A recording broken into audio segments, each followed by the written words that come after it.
ਵਾਹਿਗੁਰੂ ਜੀ ਕਾ ਖਾਲਸਾ ਵਾਹਿਗੁਰੂ ਜੀ ਕੀ फतेह। सत श्री अकाल। नमो बुद्धाय। जमुन निवास साथियों, सलाम साथियों, वॉइस ऑफ मानवता न्यूज चैनल पर आप सभी का स्वागत है। मैं मेघराज सिंह अमेरिका से। साथियों, आज की मुलाकात जिंदे लोगों के साथ।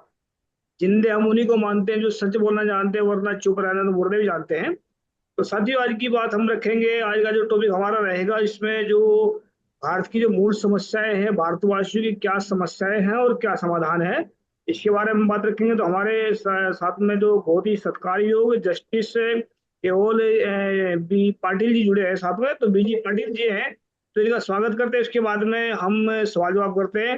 तो बीजे पाटिल साहब, आपका वॉइस ऑफ मानवता न्यूज चैनल में बहुत बहुत स्वागत। सत श्री अकाल भाई साहब। ठीक है। जी, अभी जो देखो आपने। जी, हाँ, बोलिए बोलिए। हाँ, तो हमारा मकसद जो है ना, वो सच्चाई ईमानदारी को लेकर के आना है और सच्चे लोगों के साथ मुलाकात करनी। वॉइस ऑफ मानवता का मतलब है पूरे जिनकी कोई आवाज ही नहीं उठता उसकी आवाज उठाना है। और जो है हमारा मकसद ये है कि मतलब पूरे भारत को एक आईना दिखा देना, ताकि इसमें आने वाले वक्त में बहुजन समाज जो दलदल में फंसा उसको राज की तरफ ले आना। तो अच्छे अच्छे लोगों से मुलाकात करना हमारा मकसद है जी। जय भारत। जी, आपका बहुत बहुत स्वागत है। हमारा मेरा पहला सवाल ये है कि अभी आप तो मेरे ख्याल से आज़ादी को 70 साल हो चुके हैं, 70 72 जितने भी हैं। तो इसमें क्या समझते हैं कि जो बहुजन समाज के जो लोग हैं, ये इसकी इनकी मानसिक स्थिति कैसी है, क्या किस स्टेज के ऊपर पहुंचे हुए हैं, ये कर क्या रहे हैं, इसके बारे में थोड़ा बहुत जानकारी दें जी। देखो भाई साहब, ये आपको बहुत कड़वा सुनना पड़ेगा। जी और इसलिए कि मैं आपके माध्यम से सभी 97% बहुजन को जागरूक करना चाहता हूं। वो जी समझते हैं, उसमें से कई कई लोग जैसे कि सिख है, वो मनुवाद को अच्छा समझते हैं। लेकिन जो समझते हैं वो चुप है, और जो समझते नहीं वो उनके भयका में आ रहे हैं। हमारी ये हजारों साल की हिस्ट्री है। जी मैं शॉर्ट में करता हूं। आज लोग कहते हैं महंगाई है, बेरोजगारी है, गरीबी है, अज्ञान है, लेकिन इसकी नींव कहाँ है? जी इसकी नींव कहाँ है? इसकी नींव है हमारे देश के जहरीली ब्राह्मणवाद में। और ये जो ब्राह्मणवाद है, ये पंगा कैसा है देखो, समझ लो। अभी संविधान आने के बाद लड़ाई क्या है? मनुवाद विरुद्ध संविधानवादी। मनुवादी विरुद्ध संविधानवादी। तो संविधानवादी 97% होने चाहिए। मनुवाद क्या होता है? और हजारों साल की लड़ाई क्या थी? मनुवादी विरुद्ध, यानी खिलाफ बहुजन। ये बटे हुए जी बहुजन बटे हुए हैं। जहां गौतम बुद्ध आए, जहां महावीर आए, जहां कबीर आए, जहां गुरु नानक आए, गुरु गोविंद सिंह आए, ये सब किसके खिलाफ आए? हम आगे आखिर तक ज्ञानेश्वर आए, तुकाराम आए, संत तुकाराम आए, वो चर्मकार संत क्या संत रोहिदास आए। जी या हमारे गाड़गे बाबा आखिर आखिर आखिर का आदमी है जो लोगों को समझाता था कि सुधरो। तो मुद्दा क्या है, आपने जो आपने उपस्थित किया है, जी तो कई लोगों ने प्रयास किए। हमारे देश में तो कई लोग हैं आज भी भारत में जो प्रयास कर रहे हैं कि अरे समझो दुख की जड़ कहाँ है। जी ये सब मरम पट्टी चल रही है। तो आज की स्वतंत्रता के बाद लड़ाई जो है वो मनुवादी विरुद्ध संविधानवादी है। जी लेकिन संविधानवादी 97% होने के बावजूद उनके नेता कभी उनको हिस्ट्री माफ नहीं करेंगी। वो नीच है, हलकट है, स्वार्थी है, और छोटे छोटे पद के लिए, पैसे के लिए बिकने वाले हैं। जी समाज जानता है, लेकिन समाज की मजबूरी है। जैसा सिख नेता है, तो सिख जानते हैं क्या है सच्चाई क्या है, लेकिन नेता के पीछे भागने की हमारी जो आदत है ये बहुत पुरानी है। जी या जिसको हम कहते हैं फिडलिज्म। तो इसके कारण हम आज दुख में हैं। उनका क्या कहना है, मनुस्मृति का क्या कहना है? कि मनुस्मृति कहती है कि ये पृथ्वी कैसी पैदा हुई? तो ब्राह्मण ब्रह्मा के मुंह से आए, और बाकी सब हम अभी ज्यादा डिटेल में नहीं जाते हम। जी बाकी जी सब हम लोग इधर उधर से पाव से आए, जांग से आए, तो उनका कहना है कि हम देश के मालिक है। देखो तुम हजारों साल वो ये लोगों को समझा रहे हैं कि हम देश के मालिक हैं और आप सब लोग सिर्फ 2 जून के रोटी के अधिकारी, मनुस्मृति के माध्यम से। जी जी मनुस्मृति खत्म होने के बाद, खत्म हुई नहीं, बाबा साहब ने कहा है कि मनुस्मृति कभी खत्म नहीं होगी। मनुस्मृति रंग बदलती है, मनुस्मृति की अंमलबजावनी करने वाले रंग बदलते हैं। मनुस्मृति उनके मन में है और आज भी है, लेकिन स्वतंत्रता के बाद एक 10-15 साल हम लोग कुछ कर रहे थे, उसमें हम पढ़े लिखे लोग हैं, सरकारी स्कूल में पढ़े, सरकारी कॉलेज में पढ़े, मुफ्त में पढ़े, इसलिए आपके सामने खड़े हैं। हम तो खेत में मजदूरी करते थे। 7वीं के बाद 6 साल मैंने 4 साल मैंने 36 पैसे पर डे, मेरे माँ को 62 नया पैसा पर डे और मेरे पिता को 88 नए पैसे पर डे में हम काम करते थे। 7वीं के बाद संविधान आया, सुनिए, 7वीं तो संविधान आया, तो हमारे चीफ मिनिस्टर थे महाराष्ट्र के यशवंतराव चौहान। उन्होंने महाराष्ट्र के बच्चों को माध्यमिक शिक्षा मुफ्त की। मुफ्त में शिक्षा मिलने के कारण मैं वापस 8वीं में स्कूल में आया। जब मैं 8वीं में आया तो मैं 18 साल का था, बच्चे सब 14 साल के थे, लेकिन वो संविधान की किमया थी, इसलिए मैं मजदूर से हाईकोर्ट जज बना। इंदिरा गांधी ने 80 के दरमियान, 80 में, बिटवीन 80 एंड 85, किसान और किसान के बच्चे जज होने चाहिए, ये उनकी पॉलिसी थी, इसमें हम जज बने। मुद्दा क्या है? मुद्दा हमारा यह है कि जो हमारे देश पर मालकीना हक कहते हैं मुट्ठी भर लोग, उनको बाबा साहब ने हमारे दर्जा पर लाया संविधान के माध्यम से। और संविधान की शुरुआत क्या की? हम भारत के लोग। तो हम भारत के लोग मतलब हम भारत के मालिक है, वो 3% नहीं है। तो ये लड़ाई आज है, वो 3% करते हैं हम भारत के मालिक है, हम कहते हैं बाबा साहब ने हमें भारत का मालिक किया। तो ये लड़ाई में आज वो यशस्वी हो रहे हैं, दे आर सक्सीडिंग।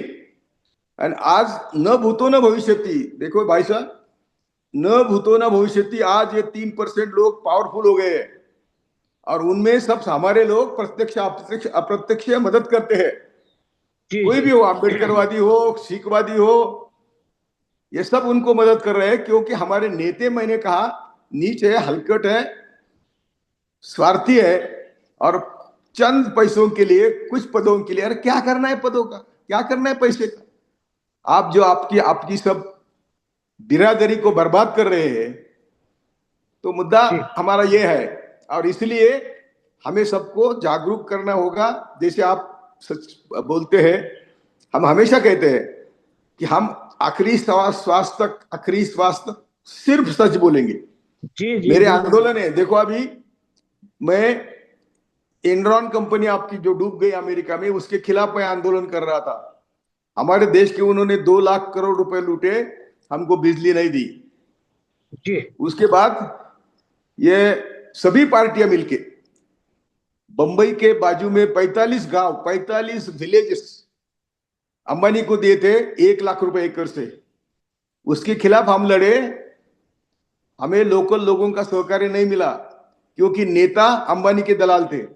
हम हाई कोर्ट में गए, सुप्रीम कोर्ट में गए और वो 45 गांव अंबानी के कब्जे में से निकाले।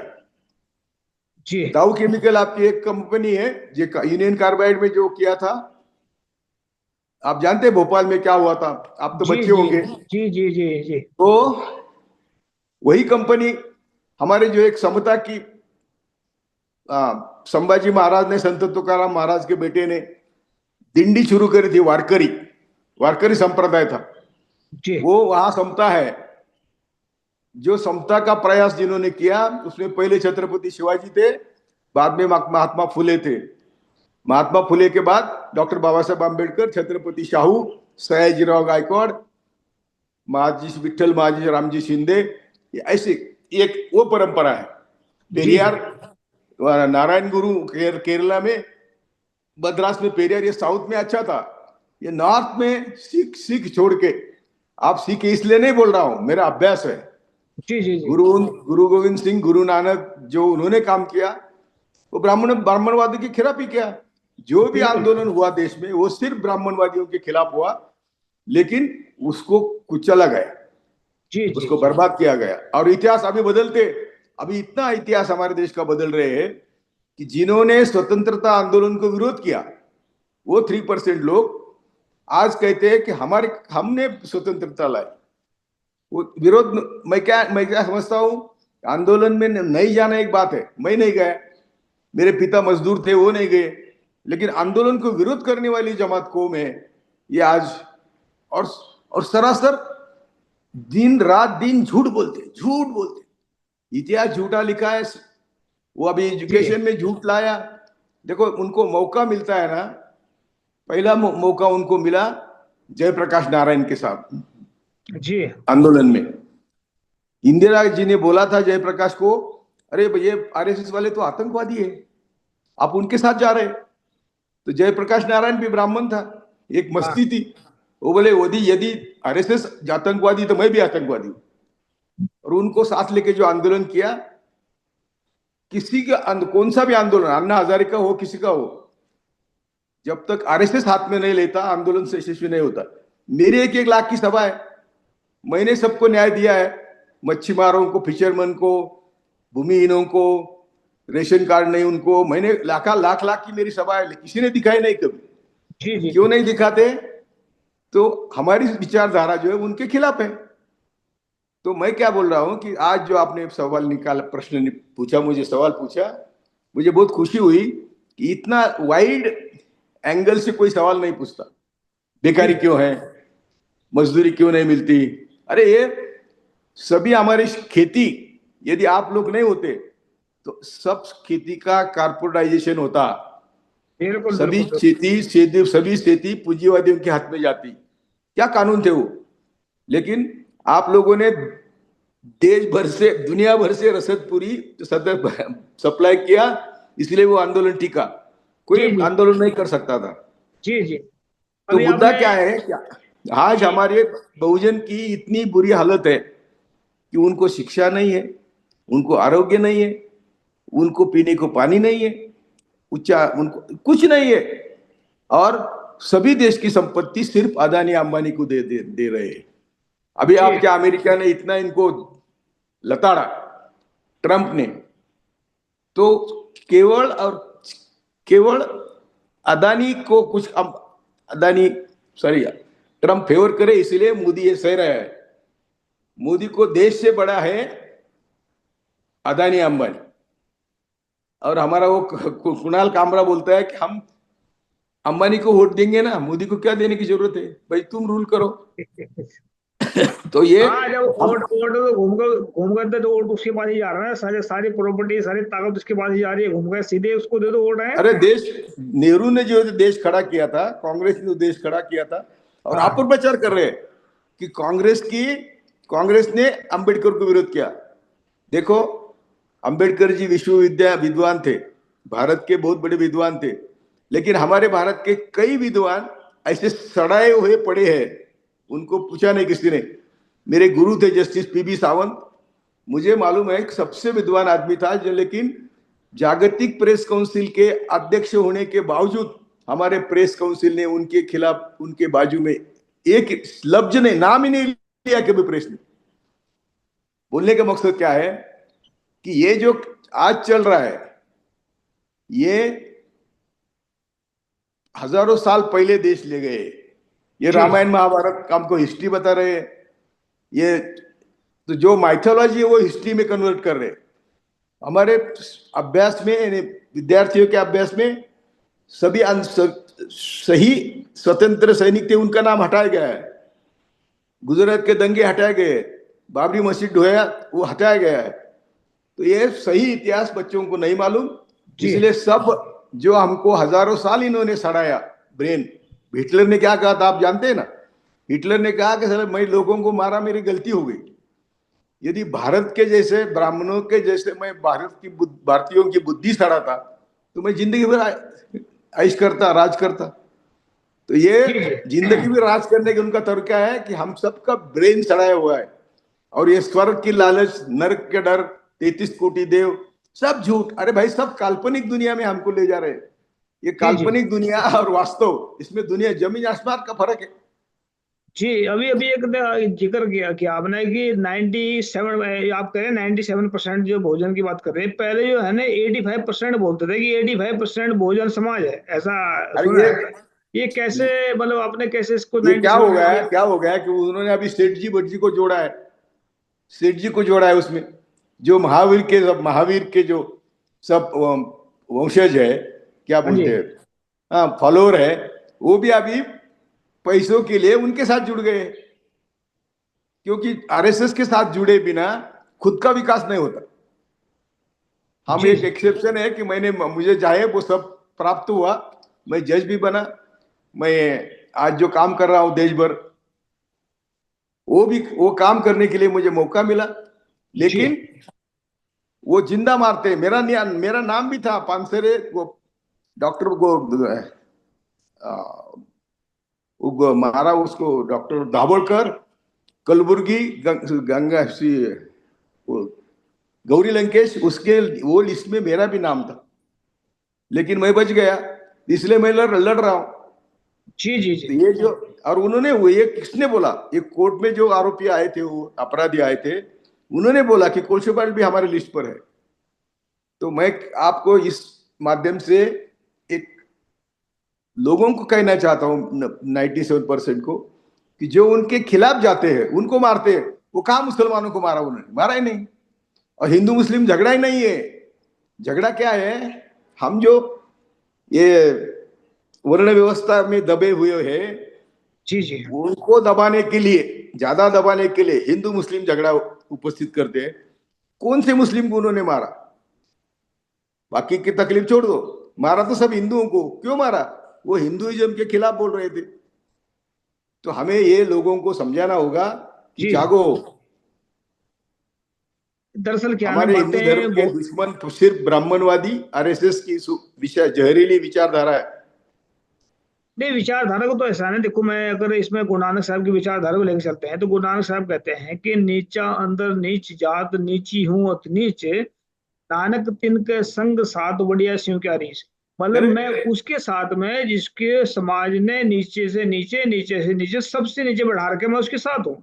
और गुरु गोविंद सिंह करेक्ट। स्पष्ट कर देते हैं इस बारे में कि जब लग खालसा रहे न्यारा तब लग तेज दियो में सारा, कि जब तक मेरा खालसा न्यारा का मतलब है ब्राह्मण रीत पर ना चलेगा तब तक मतलब इसको मेरा साथ, मेरा प्रकाश, मेरा सब कुछ इसके साथ है।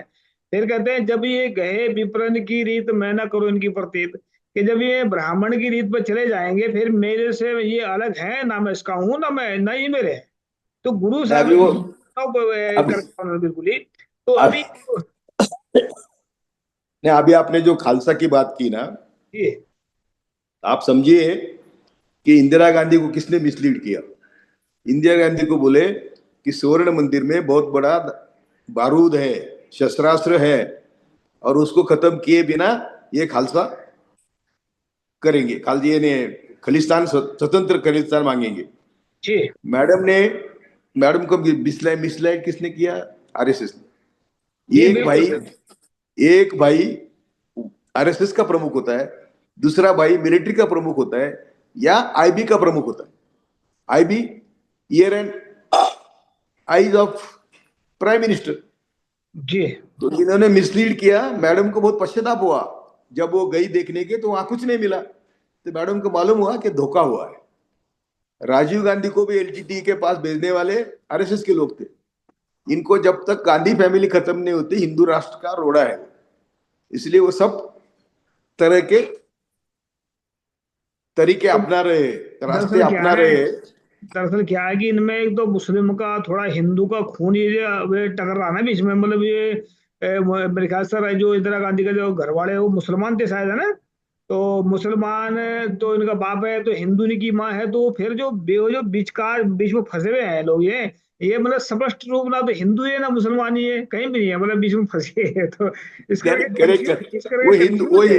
वो हिंदू के दुश्मन है। हाँ ये जो हिंदुत्ववादी है वो हिंदुओं के दुश्मन है।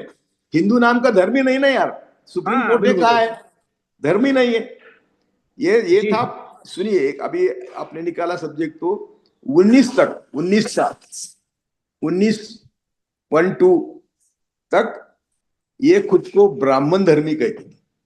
जी जी ये जो दयानंद सरस्वती है, ये बोलते थे कि आप ब्राह्मण धर्म मत छोड़ो।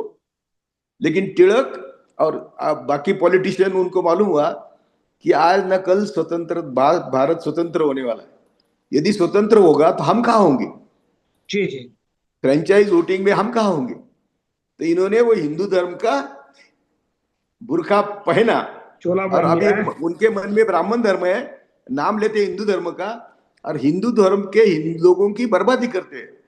बिल्कुल जैसे बिल्कुल कि, बिल्कुल जी तो ये प्लानिंग है इनका, हमेशा प्लानिंग है। जब जयप्रकाश नारायण की सरकार आई तो मुरली मनोहर दवे को शिक्षा मंत्री बनाया। उसने शिक्षा में भविष्य लाया। आडवाणी को टीवी आईएनबी का मिनिस्टर बनाया। उन्होंने रामायण महाभारत शुरू किया। और वाजपेयी को फॉरेन मिनिस्टर बनाया। तो वाजपेयी ने आरएसएस के कार्यकर्ताओं को मोसाद के साथ जोड़ा। मोसाद संगठन जानते हैं आप, जी जी जी बिल्कुल इजराइल का खतरनाक मोसाद है। संगठन है। हाँ हाँ अभी प्रमोद महाजन का पीए भी मोसाद का ट्रेनी था।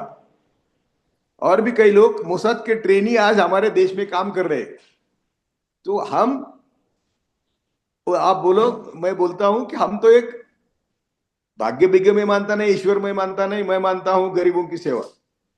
तो हम, बिल्कुल बिल्कुल बिल्कुल। तो मैं इसमें जानना चाहता चलिए हूँ, बोलिए जैसे बोलिए। अभी अभी आपने जो दयानंद सरस्वती की बात बताई है, अभी मैं वापस आने वाला हूँ उसमें, मेरा जो सवाल है उस पर आ जाऊंगा वापस। इसमें एक बात बताना चाहता हूँ, पंजाब की बात है। जब दयानंद सरस्वती इसको हाँ हिंदुओं को मतलब नकार करके वो के आर्य धर्म स्टार्ट किया था, आर्य आर्य वर्ण उन्होंने स्टार्ट किया मेरे ख्याल से, आर्य समाजी। हाँ तो पंजाब हाँ के अंदर एक ज्ञानी दीप सिंह का नाम का सिख हुए हैं। ज्ञानी दीप हाँ। सिंह ने उनको 3 बार विचार चर्चा में हराया। तीन अच्छा। बार हाँ तीन हाँ बार ज्ञानीदीप सिंह जो है तो पंजाब के हाँ थे। उन्होंने हाँ। उनको 3 बार विचार चर्चा में हरा के वहां से खदेड़ दिया था उनको, पंजाब से। बराबर। हाँ हाँ, ये इतिहास है, मतलब इतिहास, हमारा इतिहास, मतलब 3 बार हरा के इसको पंजाब से खदेड़ा।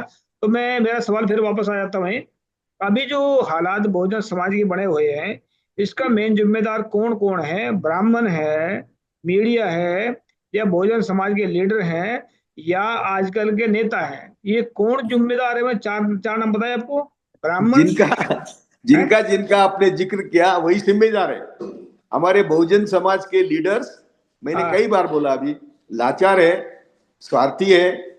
वो सिर्फ अपना चाहते हैं, इसलिए वो समाज की कुर्बानी दे रहे हैं मोदी के साथ जाकर। अभी ये नीतीश कुमार, जॉर्ज फर्नांडिस और मैं, समता पार्टी का, मैं महाराष्ट्र का अध्यक्ष था। समता पार्टी उन्होंने स्थापन करी थी। जी वो बीजेपी में गए तो उन्होंने मुझे भी रिक्वेस्ट करी कि आप बीजेपी में चले मेरे हमारे साथ। तो मैंने कहा मरूंगा लेकिन नहीं जाऊंगा। सबने कोशिश करी कि बीजेपी जी के मुझे खींचने की। वो मुझे दोनों मिलके वाजपेयी के पास लेके गए। और वाजपेयी ने कहा कि पाटिल साहब, मैं आपको विश्वास दिलाता हूं कि हम, हमारी सरकार पर आरएसएस की छाव तक नहीं गिरेंगी। मैंने कहा आप झूठ बोलते हैं, मैं बहुत सत्य बोलने वाला आदमी हूँ, किसी कितना बड़ा आदमी हूं मुझे उसकी परवाह नहीं। मैंने जी कहा कि 5 दिसंबर को आपने लखनऊ में भाषण किया, लोगों को उकसाया, और 6 दिसंबर को बाबरी मस्जिद गिरी 92 में। तो बोले वो छोड़ो हिस्ट्री, वो तो बोलने में बहुत माहिर थे ना, जी जी वाजपेयी का स्टाइल था वो। लेकिन मैं क्या बोल रहा हूं कि ये जॉर्ज फर्नांडिस गए, लेकिन नीतीश कुमार को मैं ये इंडिया फाउंडेशन के पहले मिला। उसको बोला बेटा तू क्या कर रहा है, हम हमारे कौम को बर्बाद कर रहे हैं। मेरे साथ 1 घंटा बैठा चीफ मिनिस्टर। सब लोग देखने लगे कि चीफ मिनिस्टर इनके साथ 1 घंटा क्यों बैठा, क्यों, मेरा पुराना दोस्त था। जी लेकिन किया उल्टा। क्यों करते, क्यों उल्टा? उसको सिर्फ चीफ मिनिस्टरशिप चाहिए। 20 साल चीफ मिनिस्टर है, मुझे लगता नहीं इनका इनका भेजा सड़ता क्यों नहीं है, किसी वही काम वही काम वही काम। कुछ नहीं, बदलो। इसमें क्या, मैं, मुझे ऐसा लगता है कहने गए को, मैं भी जब यहाँ से अंदाजा लगाते हैं कि जो जो नेता है, नेता ये अलग है, लीडर अलग हैं, और जो मीडिया तो ये तो अलग है ही। नेता जो कमजोर पड़ रहे हैं, इनका कारण मैं जहां तक मैं समझता हूँ उसका, कि इनकी जो कमजोरियां हैं वो इन लोगों ने पकड़ रखी है। या करेक्ट, करेक्ट, यू ऐसे ही राइट, कुछ यू हो रहा है। राइट। तो ये तो मैं हमेशा कहता हूं कि हम सत्ता पर थे, यानी बहुजन सत्ता पर था, लेकिन सबने देश के साथ गद्दारी करी है, पैसे खाए हैं, भ्रष्ट हुए हैं। और ये भ्रष्ट हो थे, ये नस पकड़कर मोदी उनको हरास कर रहा है और अपने पार्टी में ले रहा है। जी जी। मतलब कहीं ना कहीं अयाशी भी कर रखी है इन लोगों ने, कहीं ना कहीं रिश्वत भी ले रखी है, कहीं ना कहीं मतलब कुछ ना कुछ घोटाले बड़े तगड़े तगड़े कर रखे हैं इन लोगों ने, तभी ये चुपचाप है, या मतलब उसकी पार्टी में जा रहे हैं, इसमें यही हो सकता है। घोटाले कर रखे हैं इन लोगों ने बड़े बड़े, और ये अय्याशी भी कर रखी है इन लोगों ने, इसकी वजह से सब के सब चुप हैं या उनके साथ में जा रहे हैं पार्टी में, ऐसा लगता है मुझे। ऐसा ही है कुछ हो रहा है। बिल्कुल, बिल्कुल, बिल्कुल सही है, बिल्कुल सही है। यानी हम चोर थे, वो चोरी पकड़ी गई, मोदी ने उसका फायदा उठाया और सबको मेरे पार्टी में आओ नहीं तो जेल में जाओ। अभी जो शरद पवार का भांचा, यानी नेफ्यू जी गया है, तो मैं खुद शरद पवार जी से बात करी कि भाई क्या हुआ। तो बोले कि उसका कहना है कि मैं जेल में जाऊं या डिप्टी सीएम बनूं, तो क्या कहेंगे। तो वो डिप्टी सीएम बना।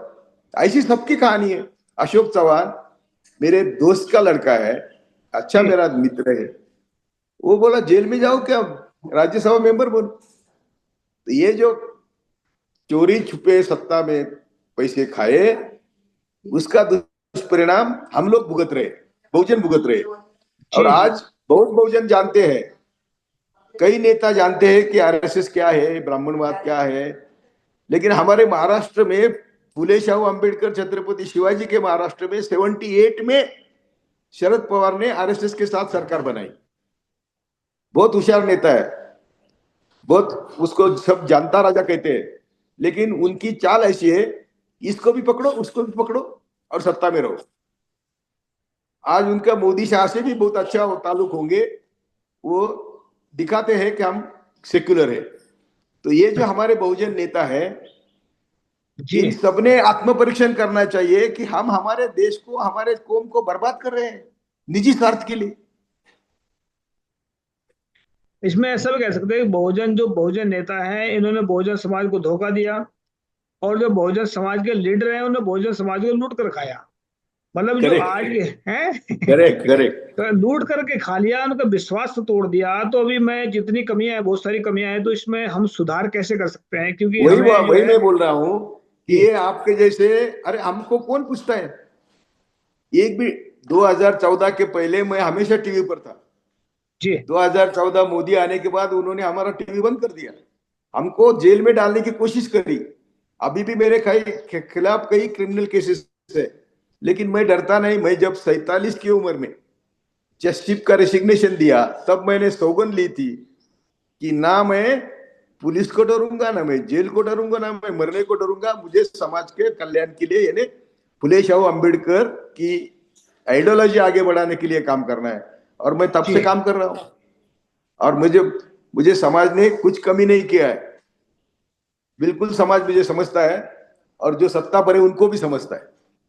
तो मेरी आपके माध्यम से बहुजन समाज को विनती है, यदि हम सत्य बोलेंगे, यदि हम हमारे सब समाज का हित देखेंगे, तो समाज अपनी केयर लेता है। अभी मैं, एक एयरपोर्ट आ रहा है, किसानों की जमीन जा रही है, वहां मैं आंदोलन चला रहा हूं। तो मैं आपको, मराठी आती नहीं इसीलिए, नहीं तो मैं आपको वीडियो भेजता मेरा। कि जी मैं जी लोगों को क्या अपील किया है कि धीरे धीरे सभी एग्रीकल्चर लैंड पूंजीवादियों के कब्जे में देने का इनका प्रयास है। जी ये जो अभी एयरपोर्ट आया है, उसके बाजू में 100 एकड़ में अदानी का ये है, लॉजिस्टिक है, अदानी लॉजिस्टिक। तो जी ये पहले वो जमीन खरीद लेते हैं और फिर किसानों की जमीन एक्वायर करके वहां कुछ विकास की बात करते जी जी।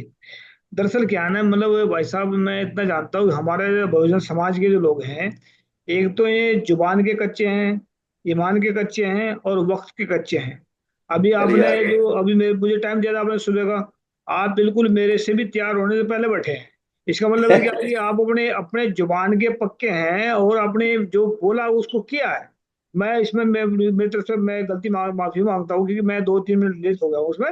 लेकिन मेरा हिसाब यही होता है कि मैं जो जवान दे दी है, चाहे तूफान आए या आंधी आए, कुछ भी आए, उसको करना ही करना है। तो मैं इतना भी बोला था इनको कि जब तक बहुजन समाज के लोग जुबान के पक्के, ईमान के पक्के, वक्त के पक्के होकर नहीं चलेंगे, तब तक कामयाबी नहीं मिलेगी। तो मैंने अभी ये एक बता दिया दूसरी आपको। बात जी आप समझ लीजिए, सबको समझा दीजिए कि मनुवाद को आर्यभट्टों को मालिक बनाता है, संविधान हम सबको भारत का मालिक बनाता है जी और जी सबको समान दर्जा देता है। What is mean y equal, economic, political justice, social justice का अर्थ क्या है? इसका अर्थ है हम सब बराबर है। और जी बंधुता सबसे बड़ा यानी यानी बंधुता को क्या कहेंगे आप? फेडरलिज्म, भाईचारा भाईचारा कह सकते हैं आप ना। भाईचारा। हाँ भाईचारा ये संविधान का आत्मा है। जी जी जी संविधान के जो प्रस्तावना है वो संविधान का आत्मा है। और संविधान जो बाकी सब खड़ा हुआ है उसमें सब ब्राह्मणवादी के खिलाफ विचारों का वो सब संकलन है। तो मैं आपके माध्यम से लोगों को बोलता हूं, जनता को बोलता हूं कि अरे हम जो लड़ाई गौतम बुद्ध ने, महावीर ने शुरू करी थी, वो सब विचार संविधान में है। जी जी और ये संविधान के बिना हम जिंदा नहीं रह सकते। संविधान है इसलिए मैं आपके साथ बात कर रहा हूं, जी जी तो बिल्कुल दो बिल्कुल। समय की रोटी खा रहा हूं। नहीं तो मैं मजदूर, यदि मजदूरी करता तो आज मेरा क्या रहता? मैं अभी 84 हूँ, तो मेरा जी तो कुछ बचता ही नहीं। तो 84 तो में भी चलो आप ऐसे, 84 में भी ऐसे बैठे जैसे मतलब 50 साल के जवान, बिल्कुल ऐसे तो चलिए मैं मैं ऐसे भी तो इतना कहना चाहता हूँ। देखो, इसमें दो चीजों की लड़ाई चल रही है। मैं अभी पहले भी 2-3 स्लोगन भी लिखता हूँ, मैं आर्टिकल भी लिखे हैं। मेरी बुक्स में 5 बुक मेरी इसमें पड़ी है। क्या नाम, जात पात के खिलाफ भी बुक लिखी है मैंने, कि हम करेंगे जात पात का सर्वनाश। और इसमें जो है एक मतलब जो स्लोगन लिखा था मैंने इसके ऊपर, कि पहले ब्राह्मण जो मूल निवासियों के ऊपर जुल्म करते थे अपना गुलाम बनाने के लिए, आजकल जो ब्राह्मण जुल्म कर रहे हैं अपनी जान बचाने के लिए। क्योंकि बहुजन समाज कहीं ना कहीं करवट ले रहा है, ये तो पता है हमको। करवट ले रहा है, जितनी पूरी करवट ली तो ये फिर इनका कहानी मतलब जो है वो दब जाएगी। तो एक बात और भी है, एक बात और करना चाहता हूँ उसमें, कि जो भी पार्लियामेंट बना ना दिल्ली के अंदर, पार्लियामेंट बना बहुजन समाज मनुवादियों ने, तो हाँ, उसमें भी स्टेटमेंट दी थी कि मनुवादी आज बहुजन समाज के लोग हार गए हैं। क्यों हारे हैं? मनुवादियों ने पूरी शिद्दत से, पूरी दृढ़ता से अपने पूरी बेईमानी के काम को पूरी ईमानदारी से किया। और हम लोगों ने क्या किया? ईमानदारी के काम को में भी बेईमानी को छोड़ करके हम फेल हो गए। तो हम लोग जो है ना अरे यार, है। आप तो सब मेरी भाषा बोल रहे हैं। मैं इतना कहता हूं कि ब्राह्मणवाद, हाँ ब्राह्मण खुद को बचाने के लिए हम सबको मूर्ख बना रहे हैं। जी हम सबको मूर्ख बना रहे हैं और हम मूर्ख हो गए कारण क्योंकि हमारे नेता गद्दार है। तो ये लड़ाई मनुवाद विरुद्ध संविधानवाद है। हम लड़ते रहेंगे और हमें विश्वास है कि हम जीतेंगे। जी जी। जय भारत। Thank you. मेरे को अभी मैं एक प्लान बता रहा हूँ, मेरे पास ये क्या है प्लान कि है। बहुत लंबा वीडियो लोग देखते नहीं। चलिए, शुक्रिया, आपने बहुत बड़ा टाइम दिया नहीं हमें नहीं, तो। एक एक सब्जेक्ट आप निकालो, 5-5 मिनट का वीडियो लोग बहुत जल्दी देखते हैं। बहुत बहुत शुक्रिया आपका, जस्टिस बीजी पाटिल जी। और कोलसे पाटिल, उम्मीद कर, कोलसे पाटिल, कोलसे कोशे पाटिल पाटिल। जी, हाँ। तो मैं उम्मीद करता हूँ आपसे कि आप ऐसे ही बेबाक होकर के, और जो जिंदे होकर के बात करते हैं ना, जिनको हम उसको डायमंड ह्यूमन का एक खिताब भी देते हैं। एक वॉइस ऑफ मानवता न्यूज चैनल की तरफ से हमने एक सर्टिफिकेट तैयार किया है। जो सच्चाई ईमानदारी से काम कर रहे हैं उन्हीं को हम डायमंड ह्यूमन का खिताब देते हैं। तो मैं उम्मीद करता हूँ आपसे कि ऐसे ही चलते रहेंगे आप लोगों के ये लिए जो भी। आपके अमेरिका में ब्राह्मणवादी है, कनाडा में सिख है, ब्राह्मणवादी है, उन सबको बोलो कि हमारे देश की मदद करो। नहीं, वो तो जिसमें देखो, हमें अगर हमारा हमारा पलड़ा मजबूत है ना, तो सब आदमी उसके तरफ जब बढ़ते हैं, जिसके हाथ में ताकत होती है। तो हम कमजोर हैं फिलहाल अंदर से। हमें तीन तीन चार प्रकार का ज्ञान चाहिए यहाँ पर। भौतिक ज्ञान चाहिए, दिमाग का ज्ञान चाहिए, और मन का ज्ञान भी चाहिए। तभी हम कामयाब होंगे। तो बहुत बहुत शुक्रिया जस्टिस पाटिल जी आपका। और उम्मीद करते हैं ऐसे ही। थैंक यू, शुक्रिया आपका। सत श्रीकाल जी, वाहिगुरु जी का Khalsa. Thank you. Megraj Singh has brought the solution to the problems of the whole world in the form of a book. Book number 1. What is the solutions to the serious disputes within families in the world? This book contains solutions to the problems of families all over the world and solutions to the problems of countries all over the world. Book number 2, How Will Human Around the World Lives Freely from Mental Slavery? This book contains solutions to the problems in the minds of atheists, theists, and people all over the world. Book number 3, We Will Eradicate Racism from the Entire World. In this book, racism is spread all over the world. Racism has made life difficult for people of almost the world. This book contains the solution to end racism. Book number 4, How Can Mankind Get Ultimate Happiness? Let's find out. In this book, people from all over the world can make their lives happy, and by solving the problems, ways have been explained in this book. Book number 5, How Poor Meghraj Singh Became the King of Satyayog. This book contains 30 parts of the story related to the life of Meghraj Singh, in which every word is full of truth. The people who read this book will never be disappointed in life and will never fail. After reading this book, all people will live life with self-respect and will be successful happily. Although there are many writers in the world, some write novels, some write poetry, some write common books, some write very big films. But Meghraj Singh has taken up the task of writing books, keeping in mind the problems of humans all over the world. Have done.